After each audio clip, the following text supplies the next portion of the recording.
योग 360 में आपका स्वागत है। मैं हूं किरण भारद्वाज। बच्चों से लेकर बड़ों तक सभी बनेंगे हेल्दी विद योग 360। एक मच्छर की एक बाइट और कई दिनों तक बुखार और जोड़ों में दर्द से फाइट। एक छोटा सा मच्छर हमारी सेहत को पहुंचा सकता है बड़ा नुकसान, लेकिन घबराइए नहीं, क्योंकि मच्छर के काटने से खुद को बचाना है बहुत आसान। Fever on, joint pain on and energy totally gone. कहीं ये मामला चिकनगुनिया का तो नहीं? बुखार उतर गया लेकिन जोड़ों का दर्द नहीं जा रहा, तो क्या करें?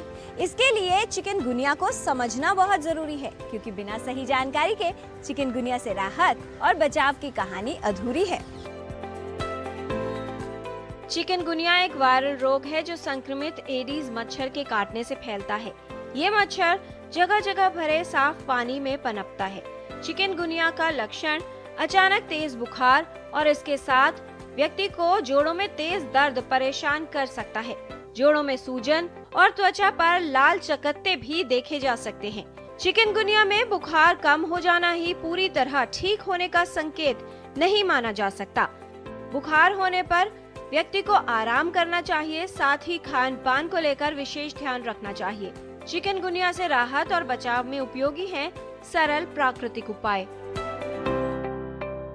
बुखार और जोड़ों का दर्द अगर सताए, चिकनगुनिया अपना संकेत दिखाए, ऐसे में अधिक व्यायाम नहीं करें, योग की कुछ सरल क्रियाएं जो जोड़ों के दर्द से दे राहत और चिकनगुनिया से जुड़ी समस्याओं से आराम दिलाएं। चिकनगुनिया के केस में विशेष रूप से हमारे पूरे शरीर में दर्द होता है, हड्डियों में दर्द होता है और वीकनेस बहुत ज्यादा हो जाती है। ऐसे में दो बहुत सरल से अभ्यास पूरे जो हमारा जॉइंट पेन है उसको रिलीव करने के लिए तान आसन का अभ्यास लेट करके, जो आप अपने बिस्तर पर ही कर सकते हैं, जरूरी नहीं है मैट पर करें। बस ये ध्यान रखें कि आपका जो सरफेस है वो थोड़ा स्ट्रांग होना चाहिए, बहुत गुदगुदे गद्दे पर हमको नहीं करना। तो सबसे पहले तान आसन के अभ्यास के लिए हम इस तरह से अपने कमर के बल लेट जाते हैं। अब ये इस तरह से लेटते ही आपको बड़ा रिलीफ लगेगा। अब आप फिंगर्स को इंटरलॉक करके इस प्रकार से ऊपर की ओर खींच दीजिए। अब हमारा जो लोअर बॉडी है वो नीचे की ओर खिंचा हुआ है, अपर बॉडी ऊपर की ओर खिंचा हुआ है। पेट से ऊपर का हिस्सा बिल्कुल ऊपर, नीचे का हिस्सा नीचे। तो पंजे से लेकर के टॉप ऑफ द हेड तक पूरे स्पाइन पर, एब्डोमेन पर, एक एक जॉइंट पर हमें खिंचाव महसूस हो रहा है। जितना शरीर का दर्द है वो दूर हो रहा है। और फिर धीरे से हाथों को वापस ले आएंगे। शरीर की जितनी क्षमता है हम उतना करें। तानासन का 3 बार आप अभ्यास कर सकते हैं। शरीर को शिथिल छोड़ दीजिए। फिर इसी तरह से बिस्तर पर अगर आप लेटे लेटे रेस्ट कर रहे हैं तो सुगम सर्पासन, और उसमें भी हमें क्या करना है, इस तरह से आप अपने पेट के बल लेट जाइएगा और सबसे पहले तो एड़ी पंजा मिला रहेगा और हम अपनी दोनों कोहनियों को जमीन पे टिकाएंगे और बस ऐसे लेट जाएंगे। इसमें आप अपने सर पर, गर्दन पर, पूरी स्पाइन पर, पूरी बॉडी पर, एक एक बोन पर रिलैक्सेशन महसूस करेंगे। थोड़ी देर ऐसे रुक के आंख बंद करके, और फिर आप अपने दोनों पैरों को भी ऐसे फोल्ड कर लीजिए।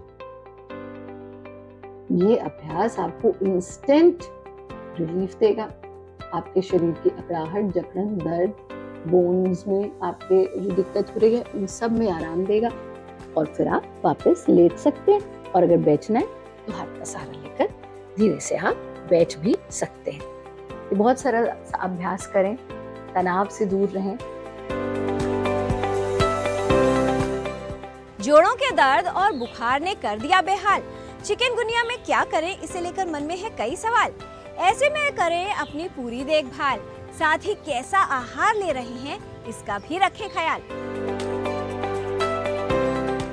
बुखार की स्थिति को कम करने के लिए हम उनको, पेशेंट को गुड़ूची, तुलसी, हल्दी और सौंठ इसका पानी उबाल के पीने के लिए बोलेंगे। इससे क्या होगा कि जितने भी इन्फ्लामेशन उनके स्मॉल जॉइंट्स में या लार्ज जॉइंट्स में है वो इन्फ्लामेशन कम होगी, प्लस उनको जो इम्यूनिटी है वो बूस्ट होगा। इसके अलावा खाने के लिए हम उनको जो दालें हैं उनका सूप दे सकते हैं। दाल के अंदर हम मोठ की दाल और मूंग और मसूर की दाल का सूप हम उनको पेशेंट के लिए हम रिकमेंड करते हैं। इसके अलावा मंड, पेया, विलेपी और यवागू, ये बेसिकली चावल और पानी का एक कॉम्बिनेशन है जो कि हम पाक करके देते हैं। उसमें बेसिकली वाटर का और जो चावल है उसका रेशो वेरी करता है। लाजामंड है, इसमें क्या करते हैं, जो पफ्ड राइस होते हैं उसको पानी में हम अच्छे से बॉईल करके ऊपर से आप छोंक उसमें डाल सकते हैं, जिसमें आप घी का यूज़ कर सकते हैं, मेथी दाना का यूज़ कर सकते हैं, जीरा का, अजवाइन का, जो आपके अच्छे स्पाइसेस किचन में अवेलेबल होते हैं वो पेशेंट को बोलेंगे। इसके अलावा जितने भी वेजिटेबल्स हैं, वेजिटेबल्स में आपको कोशिश करनी है कि वो वाली सब्जियाँ ले जो पचने में हल्की होती है, जैसे कि घिया, तोरी, पेठा, परवल, करेला, ये बहुत ही बेस्ट है। जो भी हैवी सब्जियां रहती है जैसे कटहल है या हरे पत्तेदार सब्जियां जो कि बहुत ही हैवी टू डाइजेस्ट है, तो वो हमें पेशेंट को अवॉइड करानी है। पानी पीना है आपको बहुत अच्छे से, और पानी पीने में कोशिश करनी है कि आपका जो पानी है वो अच्छे से बॉइल्ड हो। चिकनगुनिया में आप सेमी सॉलिड फूड जैसे कि दलिया, खिचड़ी, ये हम पेशेंट को खाने के लिए बोलेंगे। तो जो खिचड़ी है उसमें हम मूंग दाल की खिचड़ी, जिसमें आप हल्का सा गोगरेट का छोंक लगा के खा सकते हैं। गुरु आहार में हमारा सब जितना भी फ्रिज का आइटम है, चिप्स है, कोल्ड ड्रिंक है, पैक्ड फूड है, जंक फूड है, प्रोसेस्ड फूड है, हैवी जो रोटी है या फिर मिलेट्स हैं, उन सब का सेवन नहीं करना है। सब कुछ ट्राई किया फिर भी नहीं मिल रहा आराम। बुखार तो है ही, साथ ही जोड़ों के दर्द से हो रहे हैं परेशान। चिकनगुनिया को न समझे मामूली और आसान। इन औषधियों और आयुर्वेदिक उपायों से मिलेगा चिकनगुनिया और इससे जुड़ी समस्या का पूरा समाधान। चिकनगुनिया का जो कोरिलेशन किया गया है वो संधिपातक ज्वर से किया गया है। एक्यूट में ज्वर आता है तो ज्वर के ट्रीटमेंट के लिए हमें क्या क्या औषधियाँ ले सकते हैं, तो उसके लिए सुदर्शन घनवटी है जो कि 2-2 गोली सुबह दोपहर शाम ले सकते हैं पानी के साथ, या फिर हम सुदर्शन चूर्ण है जो कि अमृतारिष्ट के साथ ले सकते हैं, और सुदर्शन चूर्ण में मात्रा 102 ग्राम होनी चाहिए। इसके अलावा हम विषम चौरांतक वटी ले सकते हैं, 1-1 गोली सुबह दोपहर शाम ले सकते हैं। गौदंती भस्म या गौदंती मिश्रण, इन दोनों में से कोई भी 200 मिलीग्राम शहद के साथ ले सकते हैं। अमृतारिष्ट, पुनर्नवासव, अमृतोत्तर क्वाथ, इनका सेवन कर सकते हैं जो कि फीवर को कम करने में हेल्पफुल होता है। कभी कभी हमें वॉमिटिंग भी आती है या नौजिया होता है, तो उसमें हमें क्योंकि टॉक्सिन्स बनते हैं तो हमें बिलवादी गुटिका का सेवन कर सकते हैं।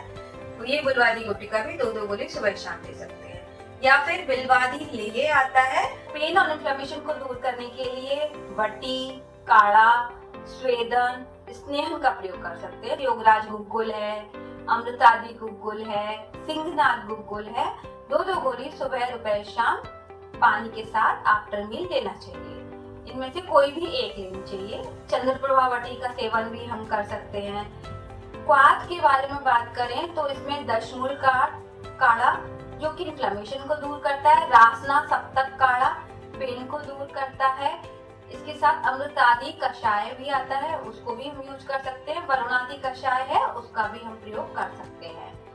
अगर पेन बहुत ज्यादा है तो हमें वालु का स्वेदन करना चाहिए। इसमें क्या करते हैं, या तो एक पोटली में या एक तकिए में वालु को भर लेते हैं और उसके बाद उसको गर्म कर लेते हैं, और उसके बाद उन जिन जॉइंट्स में पेन हो रहा है उनसे उसकी सिकाई करते हैं।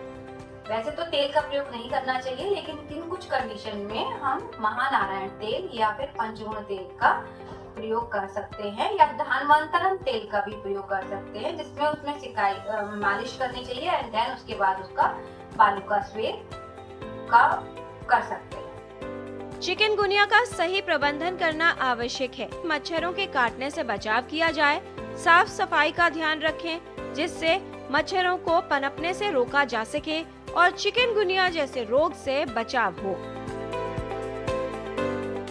आज आपने जाना तानासन का अभ्यास, सुगम सर्पासन करना लाभकारी है।